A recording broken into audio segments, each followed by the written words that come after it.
Stay Gurubhyo Namaga children, you are welcome for online class. Children, you have a few questions for you and I hope you are all hale and healthy at home. So for a long time we are not met and see we have learnt prose poem and non-detailed part was pending. So first non-detail we got over. So we will be doing the second non-detail now.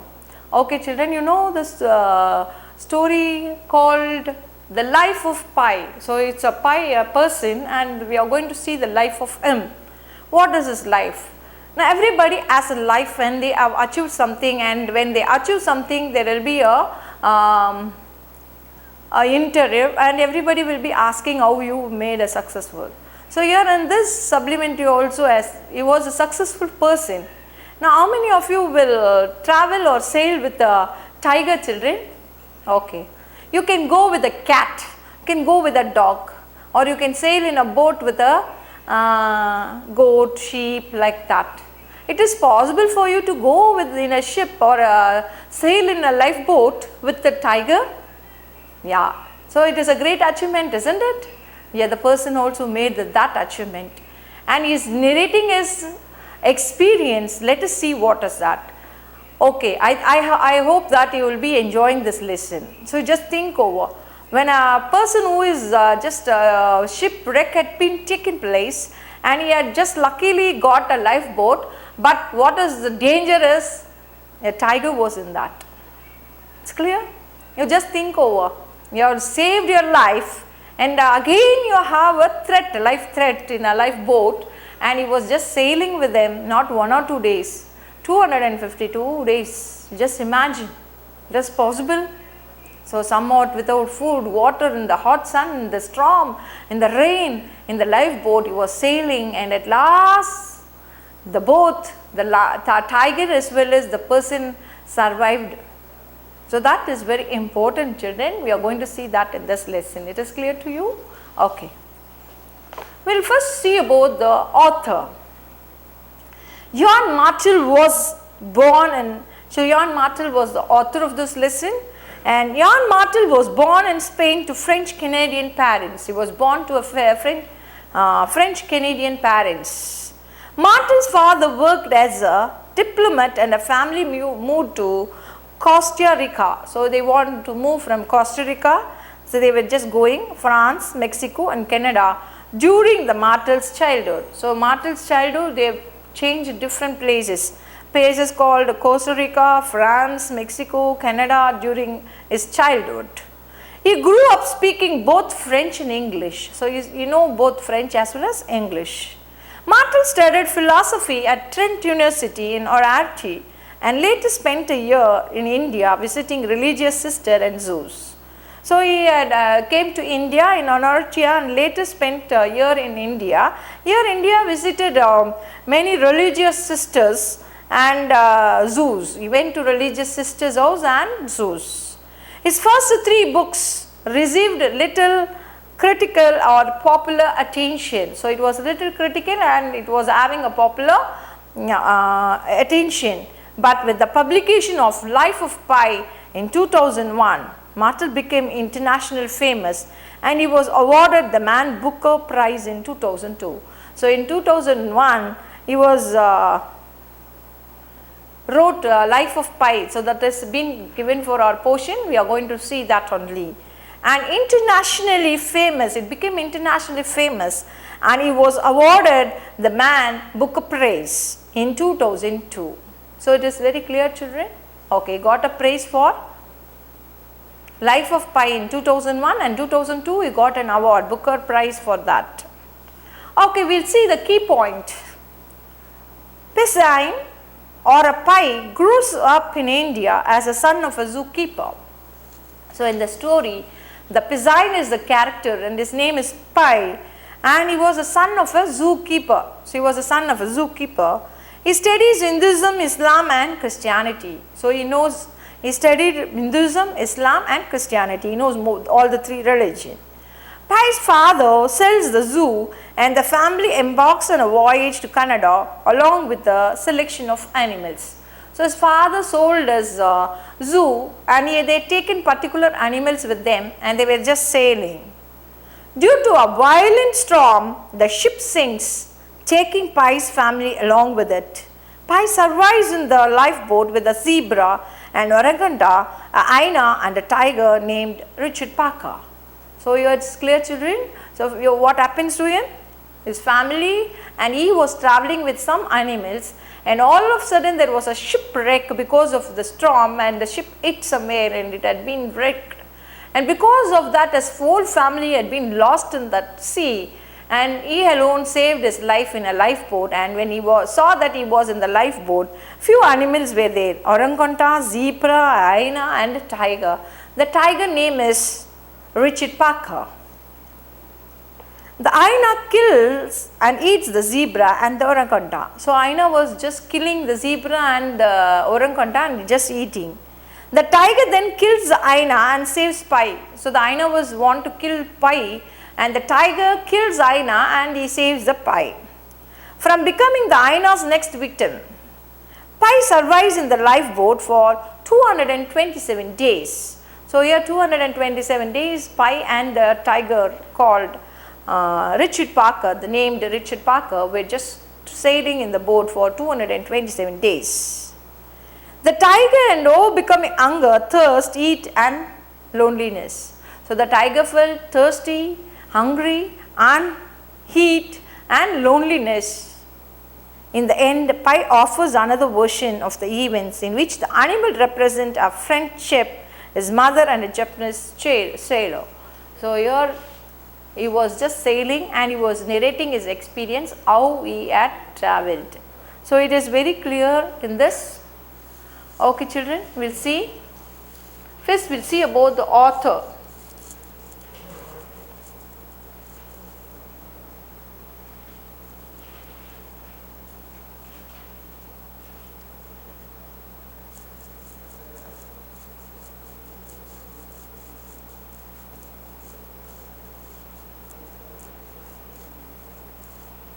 Okay. So you can see about this was the person, the author, and Jan Martel was born in Spain to a French Canadian parents. He was born in Spain and he was French Canadian parents. He born to a French Canadian parents. Martel's father worked as a diplomat and the family moved to Costa Rica, France, Mexico and Canada during Martel's childhood. He grew up speaking both French and English. He learned both French and English. Martel studied philosophy at Trent University. He studied philosophy in the Trent University and in Orantia, and later spent a year in India. So he was spent his 1 year in a year in India, and that time Religious Sisters and Zoos. His first 3 books received a little critical or popular attention, but with the publication of Life of Pi in 2001, and Martel became internationally famous and he was awarded the Man Booker Prize in 2002. So it is very clear children. Okay. We will go for the lesson.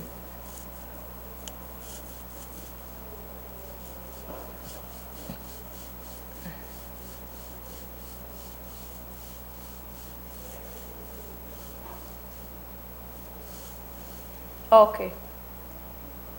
So what all you seen, choose the 10 most essential items from the box below and complete the table. So you have non-perishable food, tab, flashlights, newspapers, bean bags, whistles, signal, camera, soap, radio, magazine, batteries. So okay. So here you can write first aid kit. So which is the first aid kit from this? You can write water bottle. Okay. So you can take water bottle with water. Just think over in a thirsty place. You will know, you will be recognizing wow, most important your life needs the water. So till water is available in your hand, you will not know the value of it. Once for 4 days or 5 days, if you didn't drink water at all, then our mind and eyes will be searching for the water bottle and to drink water and quench the thirst. So that is the thing. Okay. Here is an abridged version of the famous Canadian fantasy adventure novel titled Life of Pi by Jan Martel, published in 2001. The protagonist is Pazine Molitor, So here he is called as Pai Patel, an Indian boy from Pondicherry. So protagonist means a hero. Hero's name is Pezine Molitor. So his name is Pezine Molitor, and in short he was called as Pai Patel. So Pai Patel is an Indian boy from Pondicherry. He survives 227 days after shipwreck while stranded on a lifeboat in the Pacific Ocean with a Bengal tiger named Richard Parker. So you can see that this was the person and this was the lifeboat, and sometimes you will be just sailing like that and sometimes in that. So here how many days? 227 days, not 1 or 2, 3 days. It is 227 days he had just sailed with the tiger, a Bengal tiger called Richard Parker. Okay. So you just narrating the story of him. I was alone and orphaned in the middle of the Pacific, hanging on to an oar, an adult tiger in front of me, sharks beneath me, a storm raging about me. Had I considered my prospects in the light of reason, I surely would have given up and let go of the oar, hoping that I might drown before being eaten. But I don't recall that I had a single thought during those first minutes of relative safety. I didn't even notice daybreak. I held on to the oar. I just held on. God only knows why. So here it is very clear to you. He was just telling, I was alone. Just imagine, all alone in a lifeboat. And orphaned. Parents had been died in the shipwreck because of the shipwreck in the sea. They have died. He became all alone, orphaned. In the middle of the Pacific. He became a middle of the Pacific. Hanging on to an oar. He was just hanging on to an oar. And adult tiger in front of me. So in the boat in front of him was adult tiger. And sharks beneath me. So under the sea, sharks were there beneath me. A storm raging about me. A storm was raging. It was just moving the boat up and down here and there. Had I considered my prospects in the light of reason. So there is no light of reason for me. Whether I am not having any hope whether I will be alive. That was his situation he was telling. I surely would have given up and let go for the oar. So I would have given up my life and I would have just let go of the oar, hoping that I might drown before being eaten. So hoping that I might drown before being eaten. So here he will be drowned in the thing or it will be eating. So there is only two choice for him. There is no life of security for him. A safe life is not there. Either he must die in the hands of tiger or he must fall in the thing due to the storm and he have to die and he must be food for the sharks. But I don't recall that I had a single thought during those first minutes of relative safety. So when he was thinking of relative safety, nothing was in his mind. I didn't even notice daybreak. He was not even noticing the time. I held on to the oar. I just held on. God only knows why. He was just rowing and rowing and rowing the oar, and nobody knows the reason why. Only God knows the reason. So children, it is very clear till this. We'll go to next paragraph. The elements allowed me to go on living. The lifeboat did not sink. So the element allowed me to go on living. Because the lifeboat was not sink, it was just floating and going. So the lifeboat did not sink. So Richard Parker kept out of sight. The sharks prowled but did not attack. The waves flashed me but did not pull me off. I watched the ship as it disappeared. With much burgling and bleaching, nights flickered and went out. I looked about for my family, for survivors, for another lifeboat, for anything that might bring me hope. There was nothing, only rain, mouldering waves of black ocean and the flotsam of tragedy. So here he was just saying, the element allowed me to go on living. So the element here, he is telling element here it is lifeboat. The lifeboat was carrying him and it is not drowned or sunk. That's why he was just alive. And Richard Parker kept out of sight. He was just there in the boat, out of his sight and out of sight. The sharks prowled. The shark was just going up and down. but did not attack. It had not attacked him. The waves splashed me but did not pull me off. So here it had flashed water but it had not pulled him. And I watched the ship as it disappeared. So when he was looking at the ship, it was disappeared in front of his eyes. Lights flickered and went out. So lights all flickered and went out. And I looked about for my family. So he was looking for the family and no father, mother had seen. For survival for another lifeboat, at least another lifeboat, a survivor is there, nothing. For anything that might bring me hope. So he thought that it at all will bring him a hope. But it was not possible for him. There was nothing, only rain, murdering waves. So only he is all alone. The tiger was in the boat, in the lifeboat, and he was there. And all around him water is just splashing and doing, and nothing, only rain. So it was pouring a rain and murdering waves of black. So there was a murdering black of ocean, and the fragments of tragedies, everywhere tragedy only, no comedy or no happiness in him. So there is no hope for him, and he was feeling very much worried about it. The darkness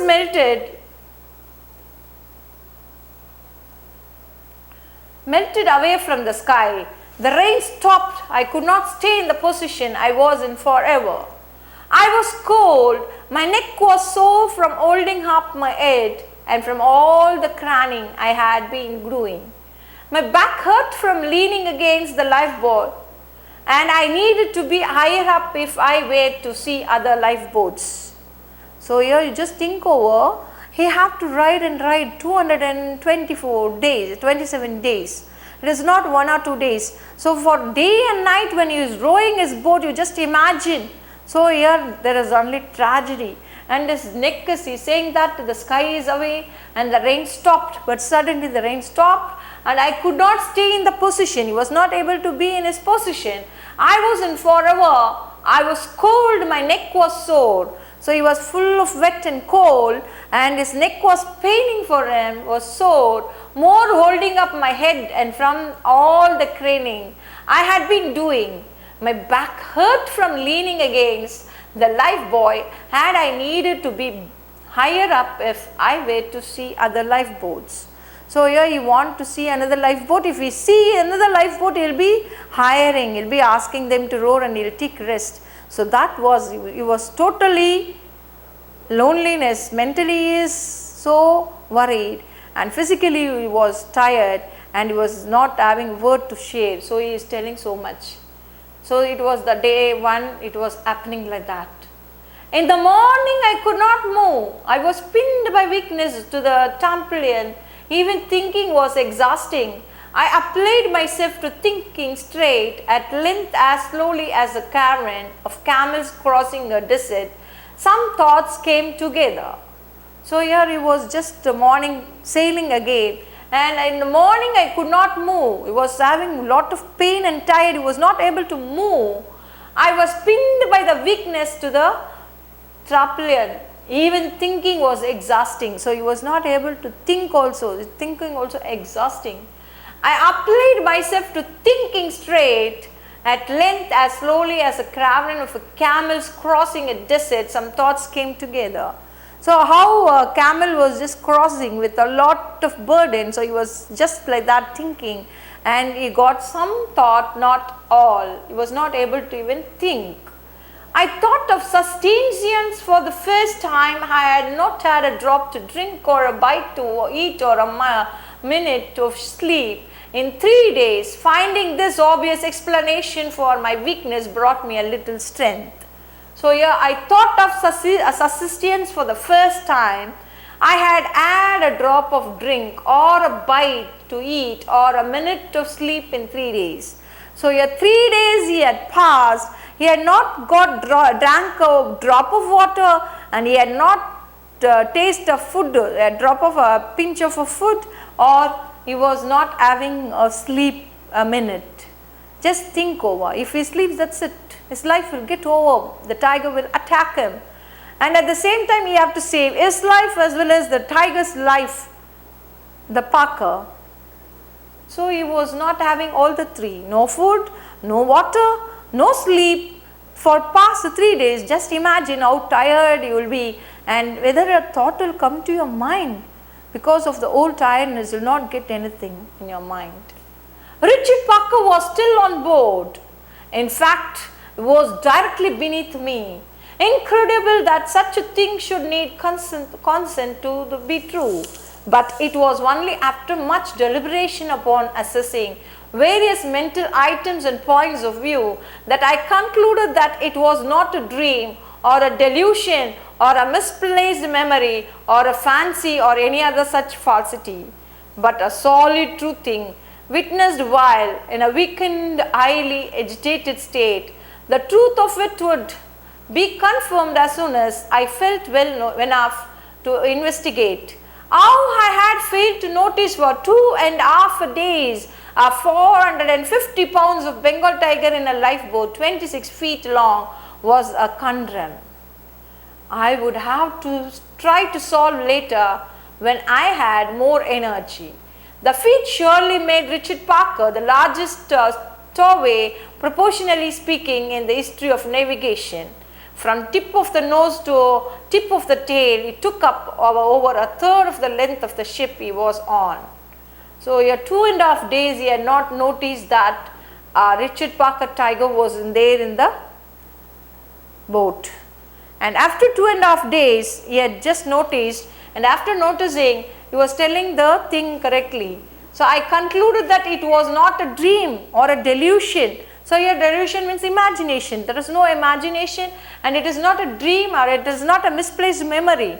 So, actually for 2.5 days he had not noticed the tiger sailing along in the boat, and at last when he noticed, he found that a tiger was inside and he was just giving its weight and height and other thing. The truth of it would be confirmed as soon as I felt well enough to investigate.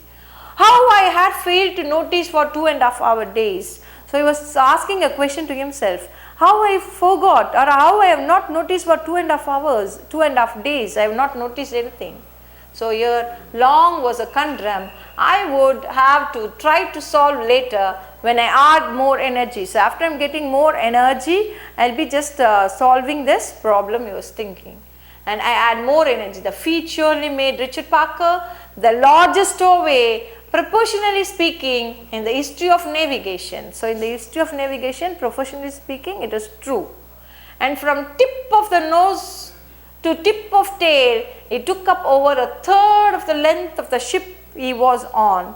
So, here from the tip of the thing to tip of the tail to tip of his nose, it was over 1/3 of length of the ship he has taken. So, children, as we saw that 2 or 3 days he did not have food, he did not have water, he did not have any rest, sleep at all. But at last 2.5 days before, he had noticed that for 2.5 days he had not noticed that the tiger was sailing with him.